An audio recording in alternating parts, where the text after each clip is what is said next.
போறோம்னா களிமண்ணில் செஞ்ச கிச்சன் செட்ஸ் பார்க்க போகிறோம். இல்லை என்னென்ன தான் செஞ்சுருக்கோன்னு உங்களுக்கு இந்த வீடியோவில் காட்டுறோம். வாங்க வீடியோக்குள்ளே போகலாம். இது என்னோடது, இது என்னோடது. பச்சை மகள்னு சொல்லுவேன்.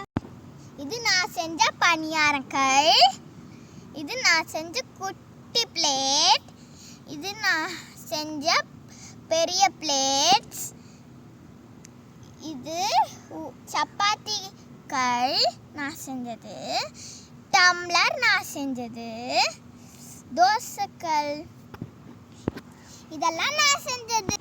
அடுத்து சின்மை பேசுவான். இப்போ என்னோட பற்றி நான் சொல்ல போகிறேன். இது சட்டி, இது மாவாட்டுறது, இது ஒரு பிளேட், இது 2 குட்டி பிளேட், அப்புறம் இது தோசைக்காய், இது சட்னி ஊற்றி வைக்கிறது, இது அம்பிக்கல், இது டம்ளர். என்னோட பிடிச்சிருச்சுன்னா ஒயிட் கலர் ஹார்ட்டை கமெண்ட் பண்ணுங்க. என்னோட பிடிச்சிருந்துச்சுன்னா க்ரீன் கலர் ஹார்ட்டை கமெண்ட் பண்ணுங்க.